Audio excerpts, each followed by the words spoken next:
Dentro da cultura védica, quando a gente fala sobre a mente, nós falamos sobre um objeto, sobre uma coisa, um conceito, que a gente entende e a gente dá um nome como a mente, mas a mente em si, ela tem diversas camadas e diversas possibilidades da gente interpretar ela.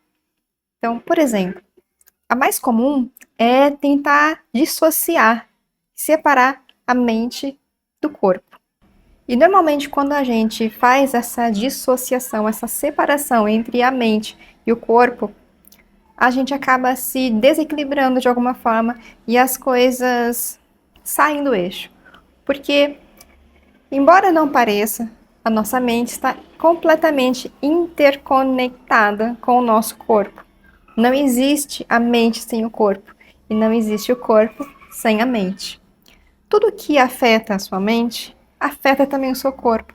Tudo que afeta o seu corpo, interfere na sua mente. E dentro da cultura védica, essa mente vai ser muito bem estudada através de um tratado chamado Yoga Sutras de Patanjali, onde, através desses textos, nós vamos aprendendo em uma jornada muito prática, inclusive, que a gente pode experienciar e verificar na prática, no nosso dia a dia, que isso é realmente dessa forma. E claro que para cada um também vai ser de uma forma diferente, mas é incrível como que esse texto traz para a gente exatamente como a nossa mente funciona. Então esse tratado fala sobre mim, fala sobre você, fala sobre todos nós. E lá diz que a mente, ela nunca, em momento nenhum, ela vai parar. Mesmo quando nós dormimos, o estado do sono também é um movimento. E na maioria das vezes nós estamos passando por dois movimentos no nosso dia. Um movimento de rádias, um movimento de agitação e um movimento de inércia, um movimento de estagnação, um movimento de tamas. E nós oscilamos entre um e outro, entre a ansiedade e a depressão, tudo em um dia só, numa sequência de vários dias, de vários anos. E assim a nossa mente fica meio como se fosse uma bolinha de ping-pong, pingando para cá, pingando para lá, pingando de volta, e assim incessantemente. É claro que não existem somente esses dois estados. Existem outros estados. Existe o estado que o yoga traz, que propõe para a gente, que é o caminho que a gente tenta enxergar, que a gente tenta caminhar e tenta percorrer até chegar num estado meditativo, mas a gente não está ali ainda, a gente está nesse ping-pong diário. E aí, quando a gente vai trazer essas informações do yoga para a astrologia védica, que inclusive é uma ciência irmã do próprio yoga, que é uma ciência irmã do Ayurveda. Quando nós trazemos tudo isso para a astrologia védica, para o Jyotish, nós verificamos que tudo isso faz muito mais sentido. Por quê? Porque a mente, dentro da astrologia védica, é representada pela Lua. E a Lua é o astro mais rápido do zodíaco. Mais rápido que ela é só o ascendente, que muda a cada 2 horas. Mas a Lua, ainda assim, ela é muito rápida, porque ela muda a cada 2 dias, 25 mais ou menos, 2 dias e meio de signo. Então ela tá 2 dias e pouquinho num signo e já muda de signo, mais 2 dias e pouquinho ela já muda de signo. Então é um movimento muito rápido.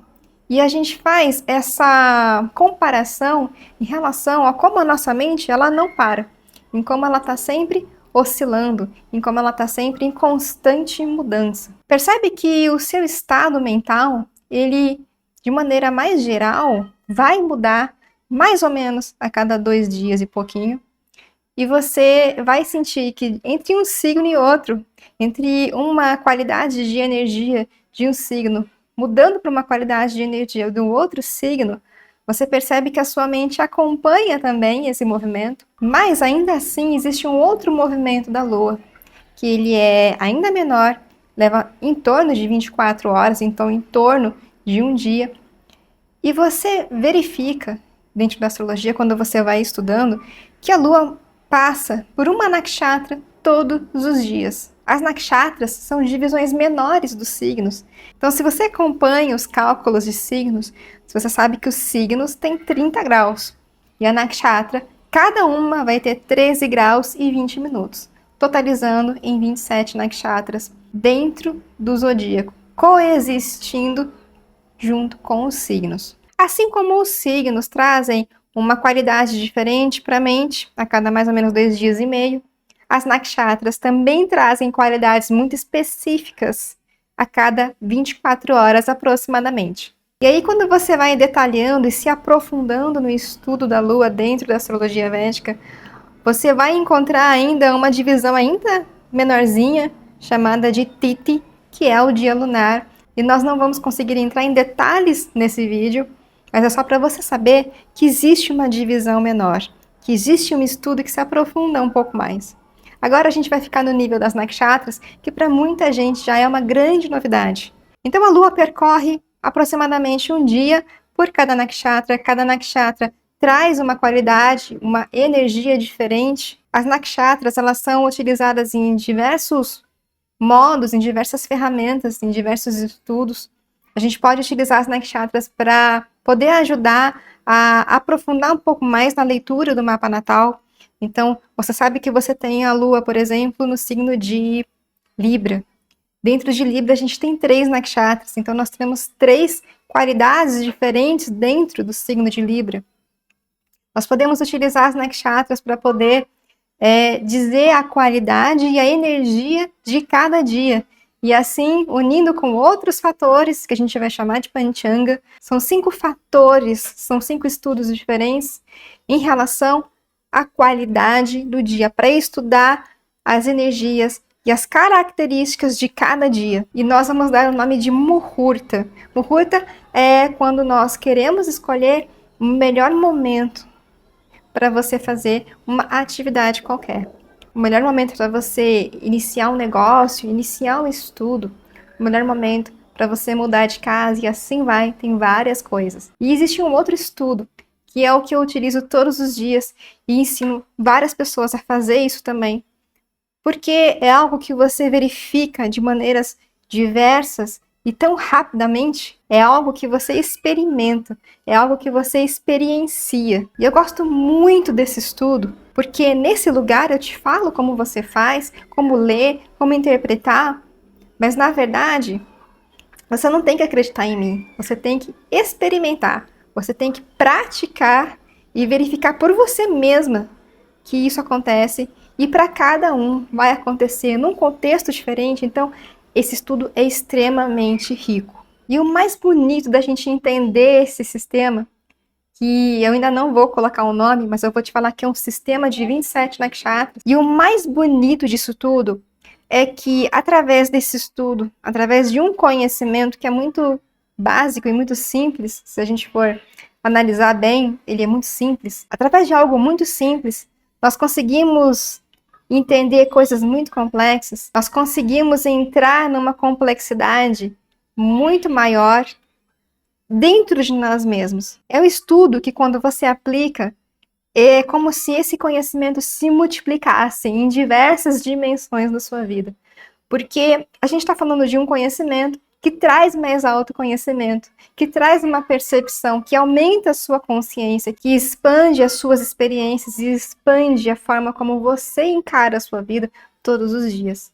E tudo que nós fazemos todos os dias é algo que impacta a longo prazo. Então, é um estudo que eu considero sendo mais que perfeito. E é claro que ele acaba sendo também um estudo do tempo. Só que é um estudo do tempo ancorado para a sua mente, com um foco em relação à sua mente em particular. Esse sistema, que utiliza as 27 nakshatras, é chamado de Navatara. Nava de 9 e Tara de estrela. São as 27 estrelas se unem dentro de um sistema onde a gente estuda como se fossem ciclos, e são realmente ciclos que se repetem. Lembra que eu te falei que a mente ela vai oscilando, e às vezes, muitas vezes, inclusive, no nosso dia a dia, nós oscilamos entre ansiedade e depressão, entre tamas e rádias, da mente kshiptam para a mente mudham. Nós oscilamos e viramos essa bolinha de ping-pong, indo para lá e para cá, Mas a grande verdade é que essa oscilação, ela não é aleatória, ela não é ao acaso. Essa oscilação é um ciclo. E aí que está a grande questão. Nós temos dentro desse ciclo maior 3 pequenos ciclos que a gente estuda no Navatara. E é o que nos ajuda a compreender como que a mente funciona durante um mês inteiro e depois se repete. E é por isso que você vive num período durante um mês. E aí você toma decisões e algumas vezes você acerta, algumas vezes você erra. Algumas vezes você se excede um pouco emocionalmente, algumas vezes você fica muito mais reservada e resguardada. E aí, quando chega no próximo mês, você vivencia experiências diferentes e repara que os seus padrões se repetem. Então, muitas vezes, a minha ansiedade desse mês, ela vai voltar no mês que vem, e no mês que vem, e no mês que vem. Ou então, um dia de mais reclusão, um dia onde eu tenho vontade de ficar mais sozinha durante o meu mês, no próximo mês, esse dia vai se repetir. Provavelmente não vai ser no mesmo dia numérico, então não vai ser todo dia 5 ou todo dia 10. Mas a sensação vai ser a mesma. Os estímulos vão mudar, os gatilhos podem mudar, as situações podem mudar, as pessoas, o ambiente, tudo pode mudar. Mas a sua sensação, aquilo que você vai sentir, vai ser a mesma coisa. Porque é o que a gente chama de padrão. Quando o seu sentimento começa a ficar tão familiar que se tornou um padrão, se tornou um condicionamento, algo que você repete várias vezes e começa a fazer isso de modo automático, sem perceber. É mais ou menos como você respira, é mais ou menos como você faz a sua digestão. Então, existem processos no nosso corpo que são automáticos e é ótimo que sejam assim, porque a gente não precisa pensar, respira, para o corpo poder oxigenar. A gente não precisa pensar, faz a digestão, digere a minha comida. Não preciso pensar nada disso. Os movimentos peristálticos estão aqui trabalhando e a mente funciona dessa forma. Ela automatiza vários processos mentais para economizar energia. Ela automatiza várias reações, vários caminhos mentais para que sobre energia, para que ela, enfim, sempre esteja à frente, sempre esteja sobrevivendo. E é por isso que a mente resiste tanto a mudanças, por exemplo. Por isso que mudar um hábito é uma das coisas mais difíceis que a gente tem em relação à mente. Então eu já falei bastante aqui para vocês, e agora eu quero mostrar um pouquinho do meu estudo. Para vocês entenderem, visualizando como é que tudo isso funciona. Então, eu tenho aqui um local um dos locais que eu verifico todos os dias. Na verdade, quando eu comecei, eu verificava isso todos os dias. E depois, conforme o tempo foi passando, conforme eu fui aprendendo e muito mais sobre mim mesma, muito mais sobre uma autopercepção de mim mesma, autopercepção de mim mesmo é meio redundante, mas você entendeu o que eu quis dizer, né? Então, quando eu fui me estudando, eu fui dependendo cada vez menos de verificar, mas ainda hoje eu verifico quando eu sinto que, né, tem alguma coisa estranha. Então, aqui, como eu te falei, a Lua, ela muda de nakshatra todos os dias. Por exemplo, agora a Lua está em Revati, depois ela vai para Ashwini, que é o caminho natural dela. Como eu comentei com você, toda nakshatra também traz uma qualidade especial, uma característica que a gente utiliza no Muhurta. Então, nós vamos entender que essa nakshatra fala sobre abundância, sobre proteção. Toda nakshatra vai ter esse superpoder, né, uma característica que é extremamente especial dela. E no caso de Revati, fala sobre a nutrição, fala sobre a proteção. Inclusive, é uma nakshatra muito utilizada para viajantes ou para pessoas que precisam chegar do ponto A para o ponto B. Enfim, tem várias coisas que elas trazem aqui pra gente. E a nível do Navatara, na verdade a nível natal, que eu pulei, né? A nível natal, ele vai falar bastante sobre como essa pessoa principalmente se a Lua estiver em Revati, porque o estudo é baseado totalmente, 100% na Lua.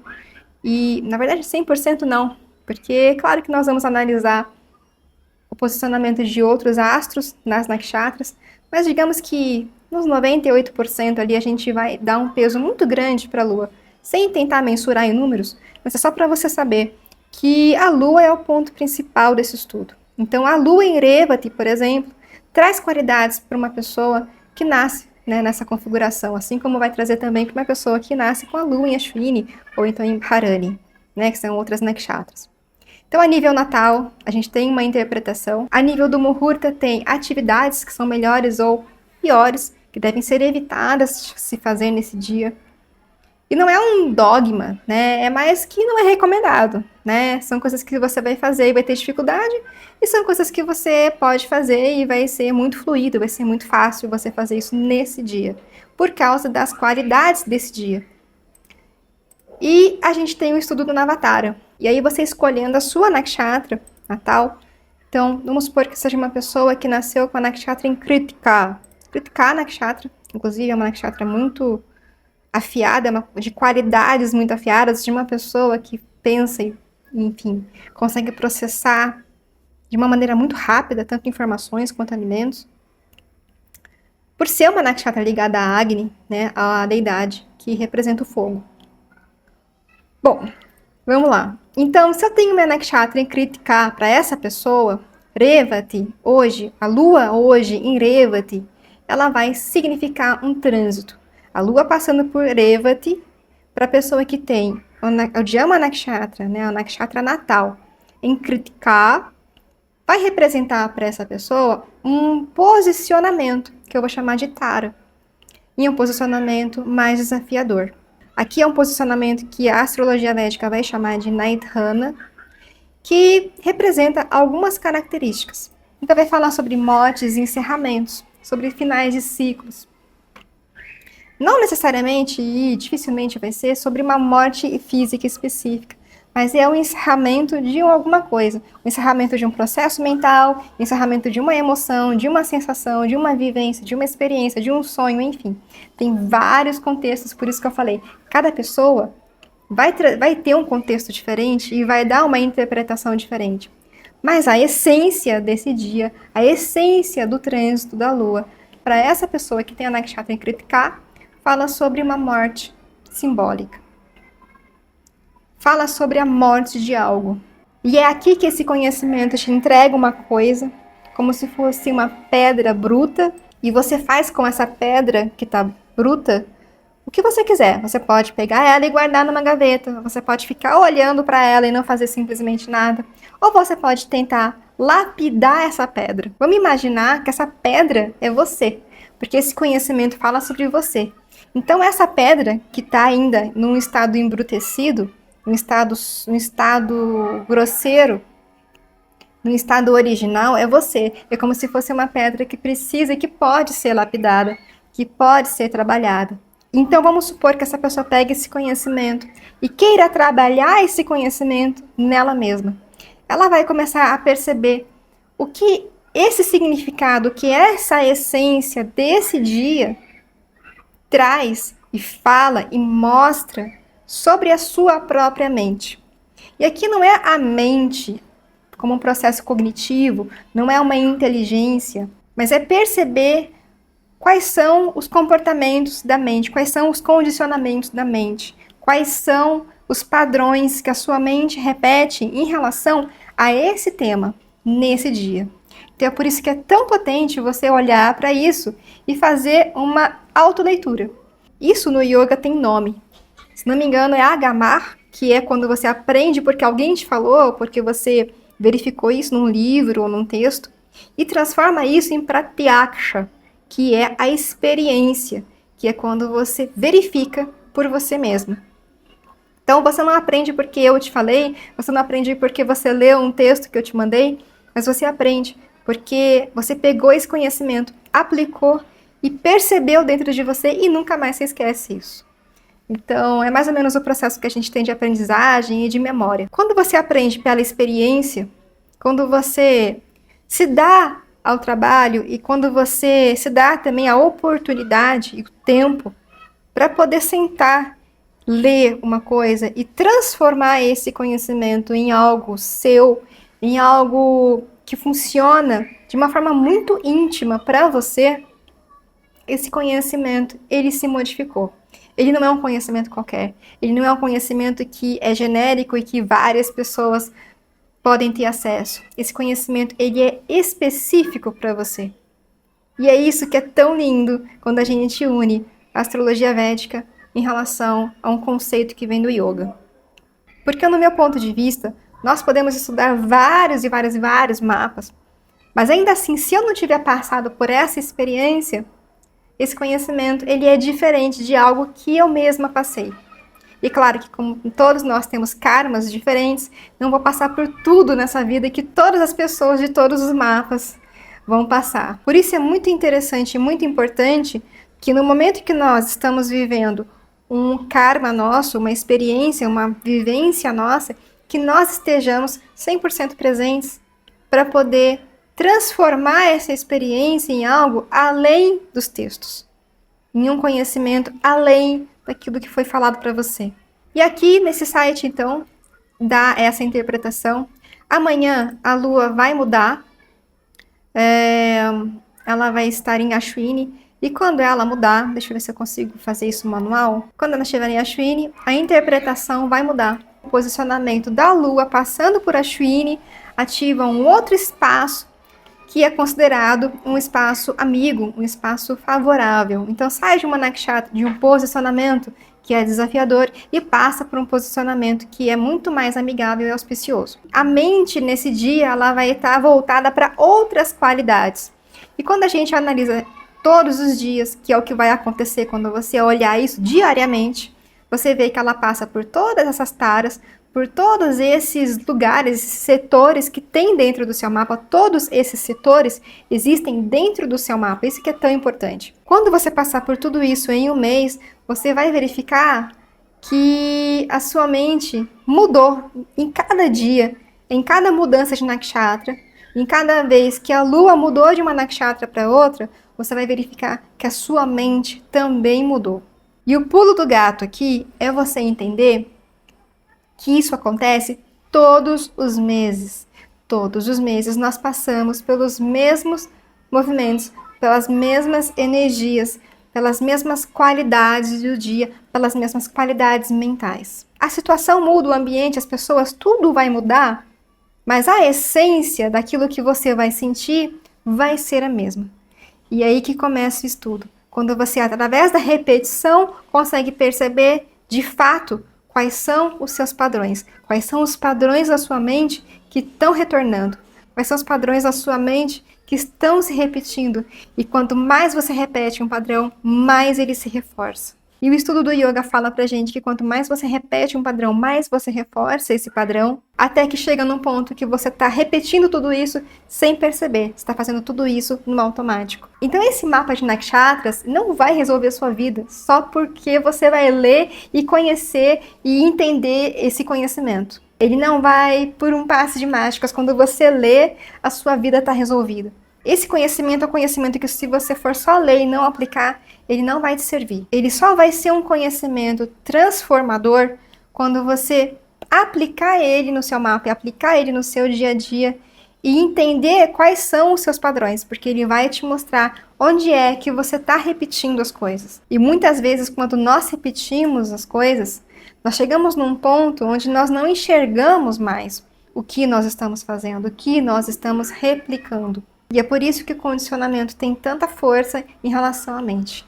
Então eu espero que eu tenha conseguido esclarecer alguns pontos sobre as nakshatras e principalmente sobre a questão da mente e principalmente em relação à complexidade do estudo da Lua, do estudo do caminho que a Lua faz todo mês dentro da astrologia védica. Se você percebe a mudança da sua mente entre uma lua cheia e uma lua nova, pensa que entre uma lua cheia e uma lua nova existem 14 dias.